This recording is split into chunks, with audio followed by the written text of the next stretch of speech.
श्री सीता रामचंद्राभ्याम नमः।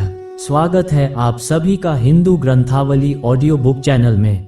60वां सर्ग। विश्वामित्र का ऋषियों से त्रिशंकु का यज्ञ कराने के लिए ऋषियों द्वारा यज्ञ का आरंभ।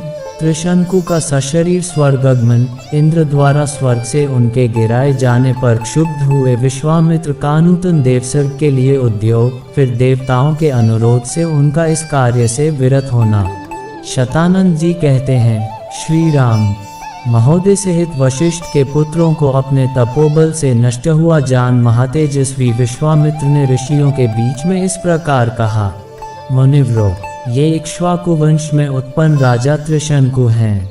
ये विख्यात नरेश बड़े ही धर्मात्मा और दानी रहे हैं तथा इस समय मेरी शरण में आए हैं। इनकी इच्छा है कि मैं अपने इसी शरीर से देवलोक पर अधिकार प्राप्त करूं। अतः आप लोग मेरे साथ रहकर ऐसे यज्ञ का अनुष्ठान करें जिससे इन्हें इस शरीर से ही देवलोक की प्राप्ति हो सके। विश्वामित्र जी की यह बात सुनकर धर्म को जानने वाले सभी महर्षियों ने सहसा एकत्र होकर आपस में धर्मयुक्त परामर्श किया। ब्राह्मणों, कुशिक के पुत्र विश्वामित्र मुनि बड़े क्रोधी हैं। यह जो बात कह रहे हैं उसका ठीक तरह से पालन करना चाहिए, इसमें संशय नहीं है। ये भगवान विश्वामित्र अग्नि के समान तेजस्वी हैं। यदि इनकी बात नहीं मानी गई तो ये रोषपूर्वक शाप दे देंगे। इसलिए ऐसे यज्ञ का आरंभ करना चाहिए जिससे विश्वामित्र के तेज से ये इक्ष्वाकुनंदन त्रिशंकु सशरीर स्वर्गलोक में जा सकें। इस तरह विचार करके उन्होंने सर्वसम्मति से यह निश्चय किया कि यज्ञ आरंभ किया जाए। ऐसा निश्चय करके महर्षियों ने उस समय अपना अपना कार्य आरंभ किया। महातेजस्वी विश्वामित्र स्वयं ही उस यज्ञ में याजक अध्वर्युक्त हुए।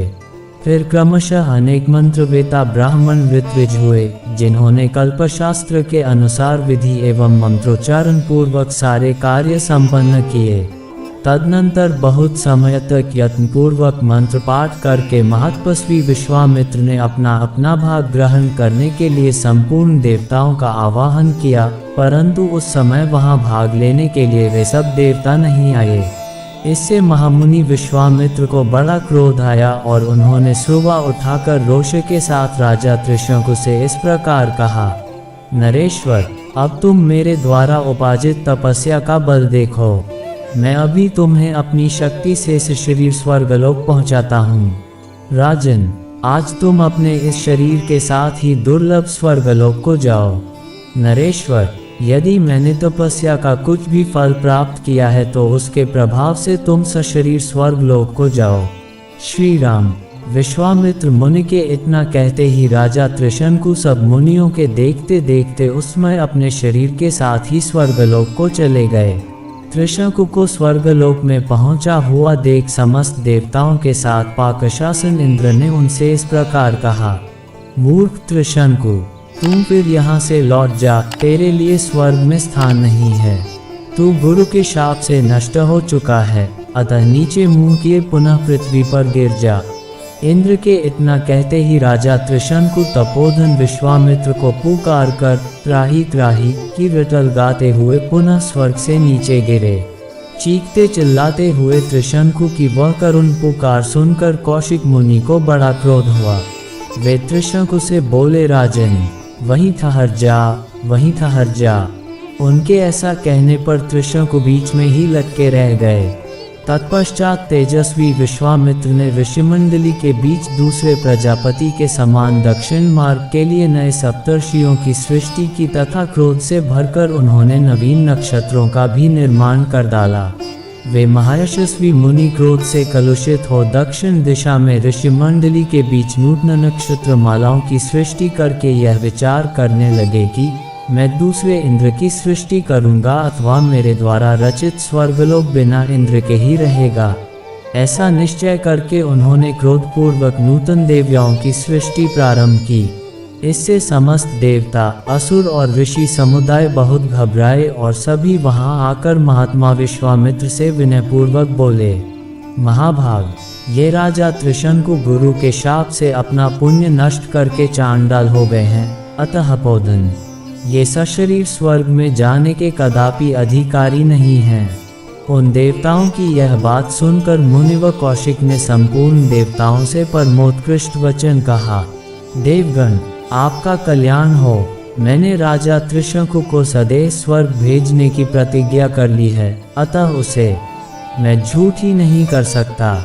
इन महाराज त्रिशंकु को सदा स्वर्गलोक का सुख प्राप्त होता रहे। मैंने जिन नक्षत्रों का निर्माण किया है वे सब सदा मौजूद रहें। जब तक संसार रहे तब तक ये सभी वस्तुएं जिनकी मेरे द्वारा सृष्टि हुई है सदा बनी रहें। देवताओं, आप सब लोग इन बातों का अनुमोदन करें। उनके ऐसा कहने पर सब देवता मुनि व विश्वामित्र से बोले, महर्षि, ऐसा ही हो, ये सभी वस्तुएं बनी रहें और आपका कल्याण हो। मुनिश्रेष्ठ, आपके रचे हुए अनेक नक्षत्र आकाश में वैश्वानर पथ से बाहर प्रकाशित होंगे और उन्हीं ज्योतिर्मय नक्षत्रों के बीच में सिर नीचा किए त्रिशंकु भी प्रकाशमान रहेंगे। वहाँ इनकी स्थिति देवताओं के समान होगी और ये सभी नक्षत्र इन कृतार्थ यशस्वी नृपश्रेष्ठ का स्वर्गीय पुरुष की भांति अनुसरण करते रहेंगे। इसके बाद संपूर्ण देवताओं ने ऋषियों के बीच में ही महातेजस्वी धर्मात्मा विश्वामित्र मुनि की स्तुति की। इससे प्रसन्न होकर उन्होंने बहुत अच्छा कहकर देवताओं का अनुरोध स्वीकार कर लिया। नरश्रेष्ठ श्री राम। तदनंतर यज्ञ समाप्त होने पर सब देवता और तपोधन महर्षि जैसे आए थे उसी प्रकार अपने अपने स्थान को लौट गए। इस प्रकार श्री वाल्मीकि निर्मित आर्ष रामायण आदि काव्य के बालकांड में 60वां सर्ग पूरा हुआ। 60।